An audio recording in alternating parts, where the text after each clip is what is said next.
नमस्कार दोस्तों, मेरा नाम है विमल सिंह। बालाजी श्री अड्डा में आपका स्वागत है। अलग अलग हम आपको संविधान के टॉपिक वाइज प्रश्नों की प्रैक्टिस करा रहे हैं, तो उसी क्रम में हमारा उसी के अंतर्गत जो विभिन्न पद हैं, चौथा टॉपिक रहेगा आज का महान्यायवादी, जिसके अंतर्गत टोटल हम प्रश्न 20 देखेंगे और लास्ट में एक प्रश्न हम आपसे भी पूछेंगे। तो टोटल इतने ही प्रश्न है, ये टॉपिक यहीं समाप्त होगा। इससे पहले हमने देखा था लोकसभा अध्यक्ष जो टॉपिक है उस पर आधारित प्रश्न, उसका थर्ड पार्ट सबसे लास्ट में देखा था। साइड में आई बटन में पिछला वाला वीडियो आपको मिल जाएगा। तो चलिए शुरू करते हैं आज का हमारे प्रश्न महान्यायवादी टॉपिक पर। प्रश्न नंबर 1 से पहला प्रश्न आपका है कि भारत सरकार जो है उसका प्रथम विधि अधिकारी जो है वो कौन है? संघीय विधि मंत्री है, या फिर भारत का महान्यायवादी है, या फिर विधि सचिव है, या फिर भारत का मुख्य न्यायाधीश है? तो बताइए इन चार ऑप्शन में से कौन सा जो है आपका सही होगा। भारत सरकार का प्रथम विधि अधिकारी जो है वो कौन है? तो चलिए बात करते हैं आंसर की। ऑप्शन एबीसीडी में से तो आपका ऑप्शन बी वाला भारत का महान्यायवादी जो है वो सही हो जाएगा। और जो महान्यायवादी है इसी को हम अटॉर्नी जनरल कहते हैं। Attorney general. और राज्य में जो स्थिति आपकी महाधिवक्ता की होती है, वही स्थिति केंद्र में महान्यायवादी की जो है वो होती है, या अटॉर्नी जनरल की होती है। एक प्रश्न ये भी पूछा जाता है कि जो महान्यायवादी है इसका उल्लेख संविधान के किस अनुच्छेद में किया गया है? तो अनुच्छेद 76 में जो है इसका उल्लेख किया गया है। और राष्ट्रपति क्या करता है? राष्ट्रपति एक अनुच्छेद है 76(1), इसके तहत महान्यायवादी की नियुक्ति करता है। तो आपका आंसर बी वाला यहाँ पर सही हो जाएगा। अगला देखते हैं आपका दूसरा प्रश्न। भारत के अटॉर्नी जनरल या महान्यायवादी की नियुक्ति जो है वो कौन करता है? अभी मैंने आपको बताया, बताइए फटाफट से। सर्वोच्च न्यायालय का मुख्य न्यायाधीश करता है, भारत का प्रधानमंत्री करता है, भारत का राष्ट्रपति करता है, या संघ लोक सेवा आयोग जो है वो करता है? आपको साथ ही साथ अनुच्छेद भी पता होना चाहिए, क्योंकि वो भी जो है वो पूछ लिया जाता है। तो चलिए आंसर की बात करते हैं। ऑप्शन एबीसीडी में से तो आपका सी वाला ऑप्शन भारत का राष्ट्रपति जो है वो बिल्कुल सही हो जाएगा। मैंने आपको इसलिए आर्टिकल भी साथ में बता दिया कि अनुच्छेद 76(1) जो है इसके तहत महान्यायवादी की नियुक्ति जो है राष्ट्रपति जो है वो करता है। चलिए देखते हैं हमारा अगला प्रश्न तीसरा, कि भारत सरकार को कानूनी विषयों पर परामर्श जो है वो कौन देता है? अटॉर्नी जनरल महान्यायवादी देता है, उच्चतम न्यायालय का मुख्य न्यायाधीश देता है, विधि आयोग का अध्यक्ष देता है, या फिर इनमें से कोई नहीं? तो बताइए इन चार ऑप्शन में से कौन सा जो है आपका सही होगा। भारत सरकार को कानूनी विषयों पर परामर्श जो है वो कौन देता है? तो चलिए आंसर की बात करते हैं। तो आपका कानूनी संबंधी अगर परामर्श की बात आए तो अटॉर्नी जनरल का नाम आता है, जिसे हम महान्यायवादी जो है वो कहते हैं। तो अच्छा प्रश्न है, इसको याद रखिएगा। चौथा प्रश्न देखते हैं, भारत सरकार का मुख्य विधि परामर्शदाता कौन है? प्रश्न में डिफरेंस को भी समझते चलिए। कानूनी विषयों पर परामर्श पूछा गया था, यहां पर मुख्य विधि परामर्शदाता पूछा गया है। चार ऑप्शन यहां भी हैं। Solicitor general of India, B option है उच्चतम न्यायालय का मुख्य न्यायाधीश, सी ऑप्शन है सचिव विधि मंत्रालय, और डी ऑप्शन है अटॉर्नी जनरल ऑफ इंडिया। तो बताइए इन चार ऑप्शन में से कौन सा जो है आपका सही होगा। चलिए आंसर की बात कर लेते हैं। तो आपका मुख्य विधि परामर्शदाता भी आपका अटॉर्नी जनरल ऑफ इंडिया ही जो है वो होता है, यही आपका सही हो जाएगा। और एक चीज आपको पता होना चाहिए, वर्तमान में कौन है आपके अटॉर्नी जनरल? तो के वेणुगोपाल हैं। के वेणुगोपाल, तो ये जो है इनका नाम है, शॉर्ट में मैंने लिख दिया है। और बाकी सारी चीजें मैंने आपको बता दी। अनुच्छेद 76 में उल्लेख है भारत का महान्यायवादी होगा। अटॉर्नी जनरल जो है वो भारत सरकार का मुख्य कानूनी सलाहकार है, सभी जो कानूनी मामले उन पर केंद्र सरकार को सलाह देता है, और सर्वोच्च कानून अधिकारी भी है, और प्राथमिक वकील के रूप में भी जाना जाता है। और जो राष्ट्रपति है उसके पास ये शक्ति होती है, वो किसी भी समय जो है वो हटा सकता है पद से। पांचवा प्रश्न देखते हैं आपका, निम्नलिखित में से वह व्यक्ति कौन है जो संसद सदस्य नहीं होता लेकिन संसद को संबोधित करने का अधिकार उसको होता है? चार ऑप्शन है, बताना है आपको इनमें से कौन सा जो है आपका सही होगा। पहला है भारत का अटॉर्नी जनरल, बी ऑप्शन है भारत का सॉलिसिटर जनरल, सी है भारत के मुख्य न्यायमूर्ति, और डी ऑप्शन है मुख्य निर्वाचन आयुक्त। तो बताइए इन चार ऑप्शन में से निम्नलिखित में से वह व्यक्ति कौन है जो कि संसद सदस्य नहीं होता है लेकिन जिसे संसद को संबोधित करने का अधिकार जो है वो प्राप्त होता है। तो चलिए आंसर की बात करते हैं ऑप्शन एबीसीडी में से। तो आपका डी वाला ऑप्शन बिल्कुल सही हो जाएगा, यानी कि मुख्य निर्वाचन आयुक्त आपका सही हो जाएगा। नहीं, आपका ये कैसे हो जाएगा? आपका आंसर होगा भारत जो है उसका अटॉर्नी जनरल। मैंने बताया ना, वह व्यक्ति कौन है जो संसद सदस्य नहीं होता लेकिन जिसे संसद को संबोधित करने का अधिकार होता है, वो होता है भारत का अटॉर्नी जनरल। तो ए वाला आपका ऑप्शन सही होगा। छठा नंबर प्रश्न देखते हैं कि संसद के प्रत्येक सदन की कार्यवाही में संसद का सदस्य ना होते हुए भी कौन भाग ले सकता है? यहाँ पर संबोधित करने को लेकर कहा गया था, पर यहाँ पर भाग लेने को बात की गई है। चार ऑप्शन है, उपराष्ट्रपति, महान्यायवादी, मुख्य न्यायाधीश या फिर इनमें से कोई नहीं। तो बताइए ऑप्शन एबीसीडी में से कौन सा जो है आपका सही होगा। तो आंसर की बात करते हैं, यहाँ पर भी आपका महान्यायवादी ही जो है वो सही हो जाएगा। कि संसद के प्रत्येक सदन की कार्यवाही में संसद का सदस्य ना होते हुए भी भाग जो है वो ले सकता है, वो है महान्यायवादी। सातवां प्रश्न देखते हैं कि निम्नलिखित में से कौन लोकसभा की कार्यवाहियों में भाग तो ले सकता है किंतु मतदान जो है वो नहीं कर सकता है। आप देख रहे हैं कि पर्टिकुलर एक प्रश्न तीन टाइप से पूछा गया है। तो ये अटॉर्नी जनरल, लोकसभा अध्यक्ष, लोकसभा उपाध्यक्ष या फिर प्रधानमंत्री। तो बताइए इनमें से कौन सा सही होगा। प्रश्न आपने देख लिया। प्रश्न आपका था कि इनमें से कौन लोकसभा की जो कार्यवाही है उनमें तो भाग ले सकता है किंतु मतदान जो है वो नहीं कर सकता। आंसर की बात करते हैं तो अटॉर्नी जनरल यहाँ पर भी सही हो जाएगा। अब तीनों जो प्रश्न है एक बार उनको कंपैरिजन कर लीजिए। सबसे पहले कहा गया कि वो संसद सदस्य नहीं होता है लेकिन संसद को संबोधित करने का अधिकार है, पहला ये। दूसरा, संसद का सदस्य ना होते हुए भी उसमें कौन भाग ले सकता है। फिर लोकसभा की कार्यवाही में तो भाग ले सकता है किंतु मतदान नहीं कर सकता है। तो तीनों ही कंडीशन में आपका इस टाइप से एक ही टाइप के प्रश्न है, बस आंसर आपका सेम है। देखते हैं हमारा आठवां प्रश्न कि निम्नलिखित में से किसे संसद के दोनों सदनों में बोलने, अन्य कार्रवाई जो है उसमें सम्मिलित होने और किसी भी संसदीय जो कमेटी है उसका सदस्य होने का अधिकार तो है, परंतु उसे वोट देने का अधिकार नहीं है। लगभग लगभग ऊपर ही वाले प्रश्न की तरह ही है, कुछ ज्यादा इसमें बदलाव नहीं है। तो बताइए फटाफट से यहाँ पर क्या सही हो जाएगा। भारत के महालेखा परीक्षक एवं लेखा नियंत्रक, भारत के मुख्य चुनाव आयुक्त या भारत के वित्त आयोग के अध्यक्ष या भारत के अटॉर्नी जनरल। आंसर की बात करते हैं तो यहाँ पर भी भारत के अटॉर्नी जनरल ही सही हो जाएगा। मेन चीज आपको ये देखना है कि किस किस टाइप से एक ही प्रश्न को पूछा जा सकता है, तो कंफ्यूज आपको बिल्कुल भी नहीं होना है। इसीलिए आप सेम टाइप के प्रश्न यानी कि सेम टाइप के आंसर के साथ डिफरेंट डिफरेंट टाइप के क्वेश्चन जो है वो देख रहे हैं। नवा प्रश्न है कि क्या भारत का जो महान्यायवादी है वो संसद के किसी भी सदन या उनकी जो समिति है उसकी बैठक में अपना वक्तव्य जो है वो रख सकता है। पहला कह रहा है हाँ रख सकता है, दूसरा कह रहा है अरे नहीं नहीं नहीं रख सकता है, सी कह रहा है केवल लोक लेखा समिति में रख सकता है और डी कह रहा है प्राक्कलन समिति में रख सकता है। तो बताइए इनमें से कौन सा सही होगा। साथ ही साथ वीडियो पसंद आए तो लाइक भी करते रहिएगा। चलिए फिर आंसर की बात करते हैं ऑप्शन एबीसीडी में से। तो आप कहेंगे कि भारत का महान्यायवादी संसद के किसी भी सदन या उनकी जो समिति है उसकी बैठक में अपना वक्तव्य रख सकता है। तो हाँ आपका बिल्कुल जो है वो सही होगा। 10वां प्रश्न आपका है कि निम्नलिखित में से किसको हटाने का अधिकार संसद को नहीं है।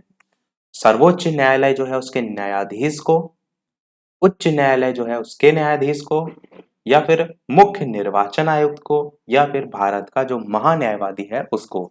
तो किसको हटाने का अधिकार संसद तक को नहीं है वो आपको जो है वो बताना है। आपके लिए यहाँ पर ये आसान हो जा रहा है कि जो पर्टिकुलर टॉपिक पर आधारित हम प्रश्न देख रहे हैं तो आधे आंसर तो आपको ऐसे पता चल रहे हैं कि यहाँ पर भी आपका ऑप्शन एबीसीडी में से अगर आंसर की बात करें तो भारत का महान्यायवादी ही जो है वो सही हो जाएगा। पर जब पेपर में आएगा तब आपको नहीं पता होगा कि वहां पर भारत के महान्यायवादी पर प्रश्न चल रहे हैं। तो इसलिए जरूरी यह है कि प्रश्न क्या पूछा जा रहा है उस पर जरूर ध्यान दीजिएगा। चलिए देखते हैं हमारा अगला प्रश्न 11 नंबर कि भारत का जो महान्यायवादी है वो कब तक पद धारण करता है। 2 वर्ष तक, 5 वर्ष तक, राष्ट्रपति के प्रसाद पर्यंत या फिर प्रधानमंत्री के प्रसाद पर्यंत। तो बताइए इन चारों ऑप्शन में से कौन सा सही होगा। ऑप्शन एबीसीडी में से चलिए बात कर लेते हैं उत्तर की। तो आपका राष्ट्रपति के प्रसाद पर्यंत जो है वो सही हो जाएगा। मैंने बताया था कि राष्ट्रपति के पास ही अधिकार होता है इसके संदर्भ में कि राष्ट्रपति की इच्छा के समय तक ही जो है अटॉर्नी जनरल जो है वो पद पर बना रहता है और भारत के अटॉर्नी जनरल को किसी भी समय राष्ट्रपति के द्वारा जो है वो हटाया जा सकता है। और हटाने के लिए भी संविधान में उल्लिखित कोई प्रक्रिया या आधार नहीं है। ये जो है भारतीय जो राजनीति है उसमें आप कह सकते हैं एक सेक्शन के महत्वपूर्ण सेक्शन के अंतर्गत जो है वो है। अच्छा, एक प्रश्न ये भी पूछा जाता है कि अटॉर्नी जनरल है उसकी जो नियुक्ति है, appointment of the attorney general, उसमें क्या क्या योग्यताएं होनी चाहिए। तो सबसे पहला मेन पॉइंट है भारत का नागरिक होना चाहिए। दूसरा ये मेन पॉइंट है कि किसी भारतीय राज्य जो है उसके उच्च न्यायालय में न्यायाधीश के रूप में, अधिवक्ता के रूप में उच्च न्यायालय में 10 वर्ष उसने जो है वो पूरे किए हों। और तीसरा आपका पॉइंट कि राष्ट्रपति की नजर में एक प्रख्यात न्यायविद भी जो है वो हो सकता है। तो ये तीन जो है वो नियुक्ति के संदर्भ में हो जाएगा। 12 नंबर प्रश्न देखते हैं कि भारत के महान्यायवादी के संबंध में निम्नलिखित में से कौन सा कथन सही नहीं है, आपसे पूछा गया है। पहला कह रहा है कि वह भारत सरकार का प्रथम विधि अधिकारी होता है। मैंने ऊपर जो है काफी बार आपको बताया कि वो विधि अधिकारी प्रथम विधि अधिकारी होता है, तो ये आपका सही है। प्रश्न में नहीं पूछा गया। अच्छा, सही वाले में हम क्या करते हैं, लास्ट में टिक करते हैं ताकि आंसर को हम स्टार्टिंग में टिक कर देंगे, तो ये सही है। जबकि प्रश्न में नहीं जो है आपसे पूछा गया। बी कह रहा है उसे भारत के समस्त जो न्यायालय हैं उनमें सरकार का पक्ष प्रस्तुत करने का अधिकार होता है। बिल्कुल आपका अधिकार होता है, ये भी आपका सही है। सी कह रहा है कि वह संसद में अथवा संसद के किसी भी बैठक में भाग ले सकता है। ऊपर हमने बहुत से इस टाइप के प्रश्न देखे, तो बिल्कुल उसके पास ये अधिकार होता है, भाग ले सकता है। पर यह भी मैंने बताया कि मतदान का अधिकार जो है उसे प्राप्त नहीं होता है। क्लियर तरीके से मैंने ऊपर एक प्रश्न कराया था, वहां पर यही पूछा गया था। डी कह रहा है उसे संसद की कार्यवाही में भाग लेते समय मतदान का अधिकार प्राप्त है। बिल्कुल गलत होगा। मैंने ऊपर आपको एक प्रश्न भी प्रवेश करा दिया, तो डी आपका जो है यहाँ पर आंसर जो है वो हो जाएगा, जो कि प्रश्न में नहीं जो है वो पूछा गया था। अगला देखते हैं 13 नंबर प्रश्न, भारत के महान्यायवादी के विषय में निम्नलिखित कथनों पर विचार कीजिए। पहला कह रहा है वह भारत के राष्ट्रपति द्वारा नियुक्त किए जाते हैं। बिल्कुल किया जाता है, आप कहेंगे बिल्कुल किया जाता है। नीचे इसमें कथन के बाद दोनों के ये इस टाइप से पूछा गया कि कौन सा कथन सही है, इस चीज को देख लीजिए। वापस से प्रश्न की तरफ ले चलते हैं। तो पहला तो आपका बिल्कुल सही है। दूसरा कह रहा है उसमें वही योग्यताएं होनी चाहिए जो सर्वोच्च न्यायालय के न्यायाधीश की होती हैं। ये भी आपका बिल्कुल सही है। मैंने आपको बताया ना कि राष्ट्रपति की नजर में एक प्रख्यात न्यायविद भी वो हो सकता है उसकी नियुक्ति के संदर्भ में, अपॉइंटमेंट के संदर्भ में, तो आपका ये भी आपका सही है। बात करते हैं तीसरे की कि उसे संसद के किसी भी सदन का सदस्य होना चाहिए। ये आपका गलत है। संसद द्वारा महाभियोग लगाकर उसे हटाया जा सकता है, ये भी आपका गलत है। तो राष्ट्रपति मैंने बताया ना उसे हटा सकता है, तो ये दोनों गलत है। यानी आंसर आपका पहला और दूसरा वाला, ये वाला जो है वो सही हो जाएगा, ऑप्शन ए वाला। 14 नंबर वाला प्रश्न मैंने आपसे पिछले वाले वीडियो में पूछा था, बताइए महान्यायवादी को प्रति माह कितना रुपया वेतन मिलता है। 3,50,000, 2,80,000, 2,50,000 या 2,25,000। तो बताइए इन चारों ऑप्शन में से कौन सा सही होगा। देखिए ऑप्शन के अकॉर्डिंग अगर देखा जाए तो यहाँ पर ऐसा कोई भी ऑप्शन देखने को नहीं मिल रहा है। यहाँ पर तो आंसर 2,50,000 दिया गया है, पर वैसे महान्यायवादी के बारे में बात की जाए तो राष्ट्रपति द्वारा ही निर्धारित वेतन और जो भत्ते होते हैं वो जो है महान्यायवादी को जो है वो दिए जाते हैं। और अधिकतर जगह आपको 90,000 ही जो है वो देखने को मिलता है। इन चारों ही ऑप्शन में वैसे तो देखा जाए कोई एग्जैक्ट अमाउंट नहीं है, 90,000 प्रति माह वेतन जो है वो मिलता है। तो ऑप्शन के अकॉर्डिंग तो हमारा सी वाला सही होगा, पर वैसे आपको याद रखना है 90,000 प्रतिमाह वेतन जो है वो मिलता है और वो भी राष्ट्रपति डिसाइड करता है। 15 नंबर प्रश्न देखते हैं कि संविधान के किस अनुच्छेद के अंतर्गत राष्ट्रपति द्वारा भारत के महान्यायवादी की नियुक्ति की जाती है। ये स्टार्टिंग में हमने बता दिया था, बेहद ही महत्वपूर्ण आपका आर्टिकल है। फटाफट से बताइए इन चारों ऑप्शन में से कौन सा जो है आपका सही होगा। अनुच्छेद 52, अनुच्छेद 63, अनुच्छेद 76 या फिर अनुच्छेद 148। और ये भी प्रश्न मैंने पिछले वाले वीडियो में साथ ही में पूछा था। तो चलिए बात कर लेते हैं फिर आंसर की ऑप्शन एबीसीडी में से। तो बिल्कुल आपका ऑप्शन अनुच्छेद 76 जो है वो बिल्कुल सही तो हो जाएगा। 76 आर्टिकल में भारत के महान्यायवादी की नियुक्ति के बारे में बताया गया है। अगला प्रश्न देखते हैं आपका 16 नंबर कि एक गैर सदस्य के रूप में जो संसद है उसके किसी एक सदन की कार्यवाही में भाग ले सकता है। कौन ले सकता है? उपराष्ट्रपति, मुख्य न्यायाधीश, महान्यायवादी या फिर मुख्य निर्वाचन आयुक्त। तो स्टार्टिंग में काफी हमने इस टाइप के प्रश्न देख लिया, अब आप तो बिल्कुल गलत नहीं करेंगे। तो चलिए बात करते हैं आंसर की ऑप्शन एबीसीडी में से। तो बिल्कुल आपका ऑप्शन सी वाला ही यानी कि महान्यायवादी जो है बिल्कुल सही हो जाएगा। अगला प्रश्न देखते हैं आपका 17 नंबर। प्रश्न आपका है निम्नलिखित में से किस पदाधिकारी को संसद के सदस्य नहीं होने पर भी उसे संबोधित करने का अधिकार है? चार ऑप्शन है, बताइए इनमें से कौन सा सही होगा। भारत के मुख्य निर्वाचन आयुक्त, भारत के मुख्य न्यायमूर्ति, अटॉर्नी जनरल ऑफ इंडिया या फिर सॉलिसिटर जनरल ऑफ इंडिया। यहाँ पर संबोधित करने को लेकर पूछा गया है और संबोधित में आधी माँ लगती है, या आप बिंदी लगाकर भी सा के ऊपर लिख सकते हैं, यहाँ पर पूरी माँ लिख दिया है। तो बताइए इन चार ऑप्शन में से। चलिए फिर आंसर की बात करते हैं। तो आपका सी वाला यहाँ पर भी अटॉर्नी जनरल ऑफ इंडिया ही जो है वो सही हो जाएगा, अटॉर्नी जनरल ऑफ इंडिया। देखते हैं हमारा अगला प्रश्न 18 कि निम्नलिखित में से कौन राष्ट्रपति के प्रसाद पर्यंत अपना पद जो है वो धारण करता है।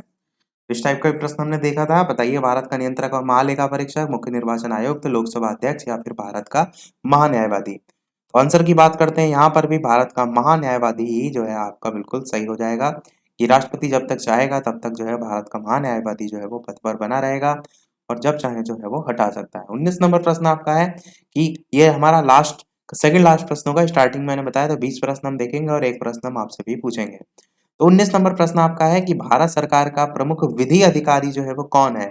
अब इसको भी हमने देख लिया है। बताइए भारत के मुख्य न्यायाधीश या फिर उच्चतम न्यायालय के पंजीयक या फिर भारत के विधि मंत्री या फिर भारत के महान्यायवादी, कौन सा इनमें से सही होगा। तो चलिए बात कर लेते हैं आंसर की ऑप्शन एबीसीडी में से। तो आपका ऑप्शन भारत के महान्यायवादी यहाँ पर सही हो जाएगा। स्टार्टिंग में मैंने बता दिया था प्रमुख विधि अधिकारी के रूप में भी जाना जाता है। देखते हैं हमारा अगला और इस वीडियो का लास्ट प्रश्न। पर इस प्रश्न को देखने से पहले वीडियो अभी तक आपने लाइक ना किया हो, सभी लोग वीडियो को लाइक भी करते रहिएगा। आपके एक लाइक से मुझे मोटिवेशन मिलता रहे। इसी प्रकार अच्छे अच्छे प्रश्न हम प्रैक्टिस करते रहें। चैनल पर नए हो सब्सक्राइब करके नोटिफिकेशन बेल ऑन कर लीजिएगा ताकि सभी वीडियो के नोटिफिकेशन भी आपको मिलते रहे। साथ ही साथ टेलीग्राम चैनल से ना जुड़े हो, लिंक आपको डिस्क्रिप्शन में मिल जाएगी। सर्च करके भी बालाजी स्टडी अड्डा टेलीग्राम चैनल से जुड़ सकते हैं। 20 नंबर प्रश्न है, सदस्य ना होते हुए निम्नलिखित में से कौन संसद के किसी भी सदन की कार्यवाही में हिस्सा ले सकता है मत देने का अधिकार के बिना। ये भी टाइप का हमने प्रश्न लगभग देख ही लिया है। इसमें आप देख रहे हैं तो अधिकतर जो आज के प्रश्न है अधिकतर आपको सीधे सीधे आंसर यहाँ पर पता चल रहे हैं। तो आंसर की बात करते हैं, भारत का मुख्य न्यायमूर्ति, भारत का राष्ट्रपति, नियंत्रक और महालेखा परीक्षक या महान्यायवादी। तो महान्यायवादी यहाँ पर भी बिल्कुल सही हो जाएगा। इस टाइप के प्रश्न को हमने ऊपर देख लिया। अब देख लेते हैं वो प्रश्न, जैसे कि सभी वीडियो में हम आपसे एक ना एक प्रश्न पूछते हैं। इस वीडियो का आपके लिए प्रश्न है जिसका आंसर आपको वीडियो के मेन कमेंट में टाइप करके बताना है कि भारत का उच्चतम विधि अधिकारी निम्नलिखित में से कौन होता है। अब अभी तक हमने देखा प्रमुख विधि अधिकारी कौन होता था, महान्यायवादी, पर यहाँ पर एक वर्ड जुड़ गया है उच्चतम विधि अधिकारी। अब आपको बताना है अटॉर्नी जनरल होता है, एडवोकेट जनरल होता है, सॉलिसिटर जनरल होता है या विधि विभाग का सेक्रेटरी जनरल होता है। ऑप्शन एबीसीडी में से कौन सा सही होगा, अपना आंसर वीडियो के मेन कमेंट में टाइप करके बताइएगा। लाइव टाइमिंग दो है, दोपहर के 3 बजे, शाम के 8 बजे। तो लाइव आकर भी वीडियो आप देख सकते हैं, प्रश्नों की प्रैक्टिस कर सकते हैं। तो मिलते हैं फिर, चलिए अगले वीडियो में कुछ नए प्रश्नों के साथ, नए टॉपिक के साथ। तब तक के लिए नमस्कार, जय हिंद।